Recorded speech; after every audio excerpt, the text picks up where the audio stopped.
Hey, this is Kenny from Kenny's Audiophile Record Reviews. Thank you very much for viewing my channel. Please like and subscribe. I really appreciate that. In this video, I'm going to cover two topics in one video. Topic number one is, how do I care for my records in terms of cleaning?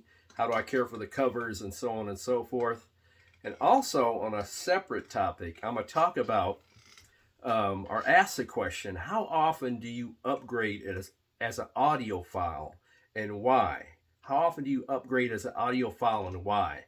But the first topic is, how do I care for my records? And this, this topic came to me because one of my viewers in one of my videos saw my room system tour, and he noticed there was not a record cleaner in the room. The reason is because it's not. I don't use a record cleaner. I clean my records by hand, with water, preferably distilled water, and I go and the softest towel or cloth I can find, and I go in a circular motion in the same direction, circular direction of the grooves in the record, and I dry them in a similar manner. So that's how I clean my records. I do it manually. Now, will I rule out the possibility of buying a record cleaner at some point in the future? Probably not. I think maybe even this year, I may consider, if I can, I might be able to put together $300-400 and get a decent record cleaner, and to see if I can see the difference between doing it with a record cleaner and the difference between me doing it manually. But I do it manually. That's how I clean my records. That may not be the proper way, but that served me well, or has been serving me well the last 45 years. Now, this is how I care for the outer covers. I'm explain how some audiophiles, or a lot of audiophiles and record collectors do it. They take an outer sleeve and put it on the cover, and they take the disc out and put it in the back, inside of the cover. I don't do that. I'm very meticulous in terms of the way I care for my records and the record covers. I have been, like I said, for the last 45 years. I'm very careful in terms of how I take them off the shelf and put them back on the shelf. And I've had, some records for years. This record from 1979, and with no seam splits, because I take meticulous care of the covers. That does not necessarily mean that I may buy one at a secondhand store, estate sale, yard sale, swap meet, or whatever, and they could be some seam splits on those. I think this one, Jazz Goes to College by Dave Brubeck, I think there's a small, I don't know if you can see it, but I think there's a small split in this area. It's very hard to see. I don't think you can see it. But for the most part, this record was an older record. Has very moderate splits, and it's an older record. You see, it's a Columbia 6i. But here's the way I see it. If I had my way, when I buy my used records on a secondhand market, if I had my way, they wouldn't have any seam splits. If I had my way, I wish they didn't. But sometimes the disc is in VG++ on up condition, and at that point, the condition of the cover becomes secondary, especially if it's a record I want badly. Because after all, I'm playing the record. I'm not playing the record cover, okay? I know some of you audiophiles are very meticulous in caring for your record covers. I'm not into it that way. I take my audiophile life seriously, but only up to a point. And like I said, my records do not have the outer cover on them to protect them, because I'm very meticulous and pristine, at least in terms of the way I care for them. I know some of you might be saying, well, Kenny, don't you want to protect your investment? Don't you want to, care for them to keep the value up? I'm not in it for the money. I'm in it for the music. I can care less. I just want to listen to the music. That's my thing. Like I said, in a perfect world, I wish all my covers were in perfect mint condition, but they're not. You can't necessarily expect a record of this vintage, a record of this age to be in, at least a cover, to be in pristine condition, so I can live with the covers having some handling wear or handling damage. That does not bother me. Like I said, I'm not in it for the money. I'm in it for the music.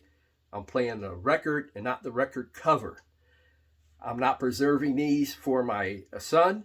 I'm not preserving these for my wife. My son's not into vinyl. I did a separate video with him. He's not into vinyl. That's not his thing. He's a music lover. He listens to music, in his own way. But vinyl is not necessarily a part of his life.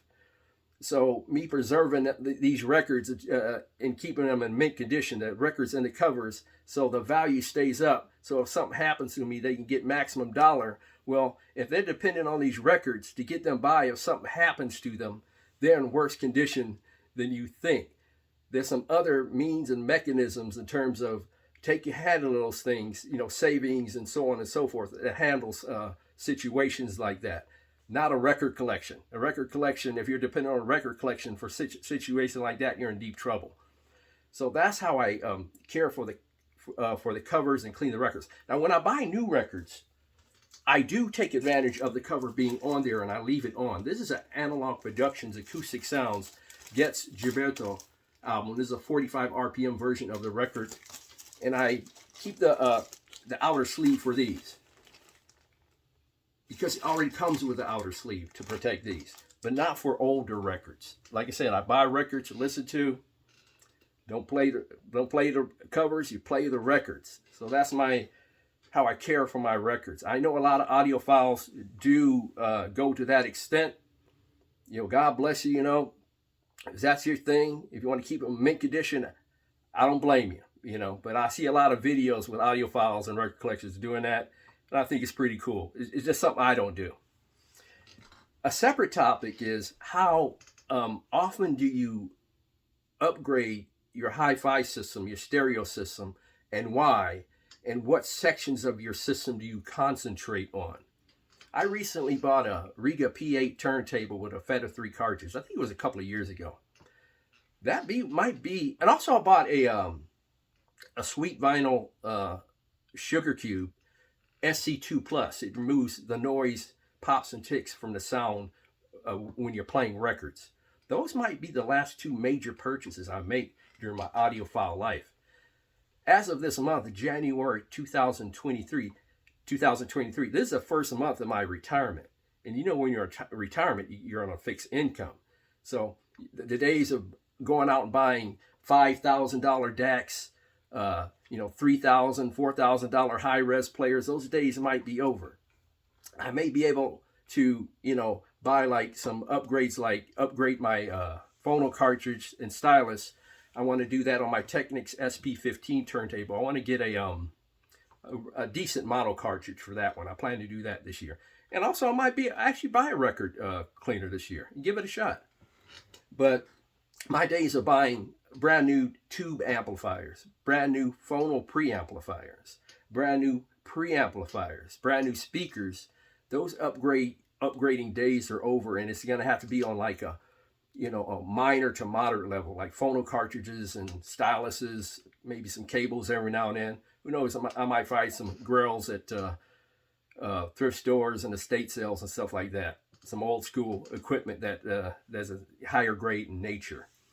But how often do you upgrade your system, and what do you upgrade and why? You can leave those comments in the comments section below. I'd be interested to hear those comments. But that goes to show you, when you're younger, a message to younger audiophiles out there, get all the toys and trinkets you want for your audio system, your hi-fi system, your stereo setup, because when you get older and when you're on fixed income, that may come to a halt a little bit. So work up to getting a system that you love and enjoy. It's something you can live with for the rest of your life. I can live with my system right now as is for the rest of my life, to be quite honest with you. I'm cool with it.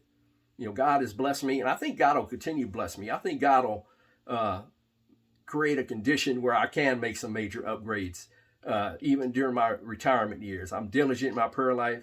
God has always answered my prayers and is taking care of me. So I'm not ruling out that not happening. I'm not really ruling that out. You have an ability to make a major upgrade. But please leave your comment section below in terms of where you care for records, when you upgrade, and how and why. I really appreciate it. Thank you for viewing my video. God bless. Strong love. Peace to all.